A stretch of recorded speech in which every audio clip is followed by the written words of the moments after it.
Scott land کے دارالحکومت Edinburgh میں ورلڈ کیئر فاؤنڈیشن کے زیر اہتمام پروقار تقریب کا اہتمام کیا گیا، جس میں کونسلر جنرل آف پاکستان محمد رومان احمد مہمان خصوصی تھے۔ ڈیم فنڈ کے حوالے سے 48,000 پاؤنڈ کا چیک بھی کونسلر جنرل کو پیش کیا گیا۔ تفصیلات خالد پرویز کی رپورٹ میں۔ اسکاٹ لینڈ کے دارالحکومت ایڈنبرا میں ورلڈ کیئر فاؤنڈیشن کی طرف سے ایک پروقار تقریب کا آغاز تلاوت کلام پاک سے کیا گیا۔ تقریب میں اسکاٹ لینڈ میں مقیم پاکستانیوں کی بڑی تعداد شریک ہوئی۔ پروگرام کے مہمان خصوصی کونسلیٹ آف پاکستان رومان احمد وزیر تھے۔ اس پروگرام میں ڈیم فنڈ کے حوالے سے 48,000 پاؤنڈ کا چیک بھی رومان احمد کو پیش کیا گیا۔ اس موقع پر مختلف کمیونٹی رہنماؤں نے خطاب کیا اور شرکاء کو کشمیر میں جاری بھارتی مظالم سے بھی آگاہ کیا۔ آج جو ایڈنبرا میں گیدرنگ ہوئی ہے کونسلر کے ساتھ وہ ڈیم کے لیے بھی فنڈ اکٹھے ہوئے ہیں، مور دین 48,000 پاؤنڈ جو کلیکٹ ہوا تھا ایڈنبرا اور سراؤنڈنگ کمیونٹی کا، وہ آج ہم نے ان کو پریزنٹ کیا ہے۔ انشاءاللہ تعالیٰ یہ ڈیم کا فنڈ ہے اور ہماری کوشش ہے کہ مطلب اور بھی پیسے اکٹھے ہوں اور ڈیم جو فنڈ ہے جو اس کے ذریعے ایک اچھا سا ڈیم بنے اور پاکستان ترقی کرے۔ جو ڈیم بننے جا رہا ہے انشاءاللہ اس کے لیے فنڈنگ کی ساری آرگنائزیشنز نے ایک مل کر ایک ایفرٹ کی، اس کے نتیجے میں الحمدللہ آج جو ہے فرسٹ پیمنٹ 48,000 کی جو ہے وہ ڈپازٹ کر دی گئی ہے۔ اور آج اس محفل میں کونسلر صاحب، رومان صاحب اور بہت سارے ساتھی موجود تھے۔ ان سب کی کلیکٹیو ایفرٹس کا بہت بہت شکریہ۔ اس میں رومان احمد نے کمیونٹی کے جذبہ حب الوطنی کو خوب سراہا اور کہا اب ایسا موقع ہے کہ تمام پاکستانیوں کو مل کر کشمیر کی آزادی کے لیے اپنا کردار ادا کرنا چاہیے۔ ایڈنبرا میں ہماری کمیونٹی کے ایک فنکشن میں اپنی کمیونٹی کے لوگوں کے ساتھ میری ملاقات ہوئی، بہت اچھی ہم نے شام گزاری، گپ شپ ہوئی۔ ایک تو پرائم منسٹر اور چیف جسٹس آف پاکستان کے ڈیم فنڈ کے حوالے سے ہماری کمیونٹی ایڈنبرا میں ہمارے بہن بھائیوں نے کچھ ڈونیشنز جمع کیے ہیں، کل تقریباً 48,000 کا چیک تھا، وہ پیش کرنا چاہ رہے تھے اور میں نے ان کا ظاہری بات ہے حکومت پاکستان کی طرف سے شکریہ ادا کیا۔ اس کے علاوہ ہم نے کمیونٹی کے دیگر مسائل پہ بھی بات چیت کی۔ آخر میں حاجی امجد حسین نے تمام مہمانوں کا شکریہ ادا کیا اور شرکاء کے لیے پرتکلف کھانے کا بھی اہتمام کیا۔ خالد پرویز، 92 نیوز، ایڈنبرا۔ مدرسہ قاسم العلوم برمنگھم کے زیر اہتمام 29ویں سالانہ سیرت کانفرنس جامع مسجد علی میں منعقد ہوئی۔ عظیم الشان کانفرنس میں پاکستان، بھارت اور یورپ سے جید علماء، اراکین برطانوی پارلیمنٹ اور کمیونٹی رہنما شریک ہوئے۔ عابد کاظمی کی رپورٹ دیکھیے۔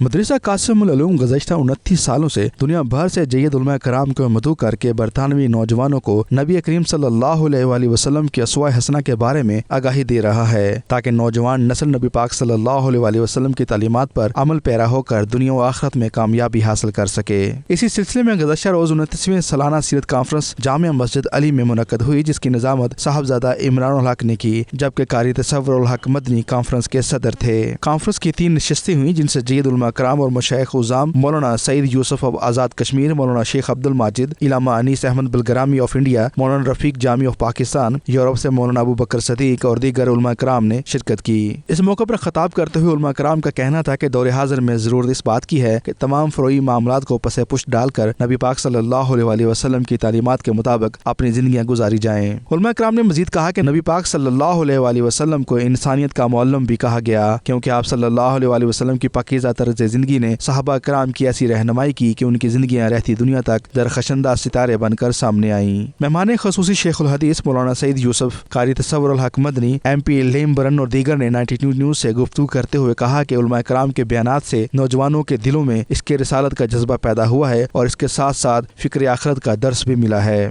امن چاہتے ہیں، وہ اپنی زندگیوں میں سکون چاہتے ہیں، اگر وہ اپنی زندگیوں میں قرار چاہتے ہیں، اگر وہ اپنی اولادوں کا مستقبل جو ہے وہ خوشگوار چاہتے ہیں، تو وہ دامن مصطفیٰ سے جڑ جائیں۔ امت کو ان کی جہاں تکالیف کا نشاندہی کر رہے ہیں، وہاں ان کو یہ بتائیں کہ ان پریشانیوں سے، ان تکلیفوں سے بچنے کا نسخہ کیا ہے، اور وہ نسخہ ہے حضور صلی اللہ علیہ وسلم کی سیرت کو اپنانا۔ It's a good opportunity for Muslims to come together to remind themselves of the lessons they want to live up to, but it's a great example for politicians from all backgrounds to come together to think and harder about the lessons for Islam. شاندار conference ہے اور بہت جید علماء کرام کے ہر موضوع پر جو بیانات ہوئے ہیں بہت سیکھنے کے لیے ہر طبقے کے لوگوں کو ملا ہے۔ آخر میں کشمیر میں جاری کرفیو کا باعث مشکلات کا شکار مظلوم کشمیریوں کی مشکلات کم کرنے کے لیے خصوصی دعا بھی کی گئی۔ عابد Qasmi, 92 news, Birmingham.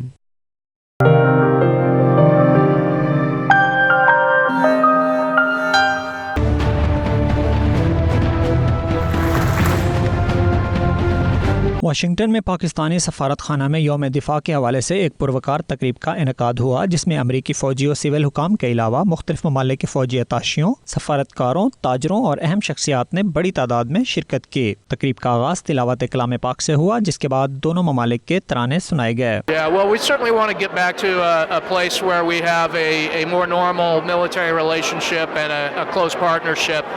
I think we've been clear in our diplomatic channels of some of the progress we think we need to see in order to reinstate things, and so hopefully we're on that path and we'll see how things go. تقریب کے مہمان خصوصی امریکی محکمہ دفاع کے assistant secretary Randal شریور نے یوم دفاع پاکستان پر پاکستانی قوم کو مبارکباد پیش کی۔ ان کا کہنا تھا کہ پاکستان خطے میں امریکہ کا اہم اتحادی ہے، دونوں ممالک دیرینہ فوجی تعلقات سے مستفید ہو رہے ہیں۔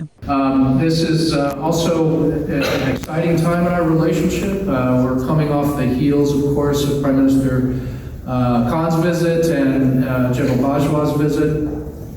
I think that creates a good spirit and a good environment in our relationship, and hopefully opportunities that we can capitalize on. We're doing important work together. You mentioned several of the important initiatives and areas we're cooperating in. We're very appreciative of Pakistan's leadership. They'll want to be your partner in achieving those peaceful outcomes that we both want to see for the region. So we appreciate everything Pakistan has done to get us to this point, and we appreciate the cooperation that we know will continue going forward on that very important work. مسئلہ کشمیر کے حوالے سے assistant secretary امریکی محکمہ دفاع کا کہنا تھا کہ امریکہ اس معاملے پر پاکستان اور بھارت کے ساتھ رابطے میں ہے۔ انہوں نے کہا وہ اس مسئلے کے پرامن حل کے خواہاں ہیں۔ Things remain peaceful and that all issues can be worked out through diplomatic channels. So I'll just say that that's our hope and expectations that things will be kept peaceful. Pakistani سفیر اسد مجید خان نے اس موقع پر افواج پاکستان کو خراج تحسین پیش کیا اور ان کی وطن کے لیے قربانیوں کو سراہا۔ ان کا یہ بھی کہنا تھا کہ کشمیر میں جاری ریاستی دہشت گردی نے بھارت کا مکروہ چہرہ بے نقاب کر دیا ہے۔ عوامی سطح پہ پیغام جو ہے وہ بڑا کلیئر ہے، اور میڈیا میں کہ بھارت جو ہے اس نے بہت زیادتی کی ہے، اور یہ کہ وہاں جو یعنی ظلم روا رکھا جا رہا ہے اس کو ختم ہونا چاہیے، اور ہمارا یہ پیغام جو ہے یہاں جو سرکاری حلقے ہیں اس میں بھی یہ بڑا واضح پیغام ہے۔ پاکستانی دفاعی اتاشی بریگیڈیئر کمال انور چودھری نے تقریب سے خطاب کیا اور کہا پاک فوج نے دہشت گردی کے خلاف دنیا کی سب سے بڑی جنگ جیتی ہے۔ اس موقع پر پاکستانی کمیونٹی نے بھی پاک فوج کو شاندار الفاظ میں خراج تحسین پیش کیا۔ آج کے دن کی 6 ستمبر کی بڑی اہمیت ہے پاکستان کے دفاع کے حوالے سے، لیکن ایک اور حوالے سے بھی، کیونکہ جو قومیں یا جو ملک اپنے سیکیورٹی کو یا خاص کر ان دنوں کو جن دنوں کا تعلق ان کی بقا کے ساتھ ہے، جو ان کو یاد رکھتے ہیں اور ان کو سیلیبریٹ کرتے ہیں، وہی قومیں زندہ ہوتی ہیں، وہی قومیں تیار ہوتی ہیں کسی بھی قسم کی انٹرنیشنل یا ریجنل جارحیت کا فیصلہ کرنے کے لیے۔ اور یہ دن اس لیے بھی بڑا امپورٹنٹ ہے کہ وہ لوگ جنہوں نے اس دن جانیں دیں، شہادت حاصل کی، ان کو آپ سلیوٹ کر سکیں۔ اسپیشلی سب سے پہلے تو میں اپنے شہداء کو سلام پیش کروں گی جو اس جنگ میں شہید ہوئے تھے، اور آنے والے جو اور جنگوں میں 1973 اور LOC کے بارڈر پہ بھی شہداء کی اکثر ہمیں نیوز آتی رہتی ہیں ہمارے جوانوں کے شہید ہونے کی، اور ہم اپنی افواج پاکستان کو سلام کرتے ہیں کہ جس وقت ہم رات کو آرام سے سو رہے ہوتے ہیں وہ اپنی جانوں کی قربانیاں بارڈر پہ دے رہے ہوتے ہیں، اور یہ ان کی سروس جو ہے ہم کبھی نہیں بھلا سکیں گے، ان کا احسان ہے۔ 6 ستمبر کے دن کا مقصد ان شہیدوں کو یاد کرنا ہے جنہوں نے اپنا آج ہماری آنے والی نسلوں اور ہمارے کل کے لیے قربان کر دیا۔ کیمرہ ٹیم کے ہمراہ Khurram Shahzad, 92 news, Washington. New York میں اقوام متحدہ کے دفاتر کے سامنے موبائل ٹرک نے مقبوضہ کشمیر میں کرفیو اور لاک ڈاؤن کا کلاک شروع کر دیا۔ بھارتی فوج کے ظلم و ستم کی ویڈیو بھی نمائش کے لیے پیش کی گئی ہے۔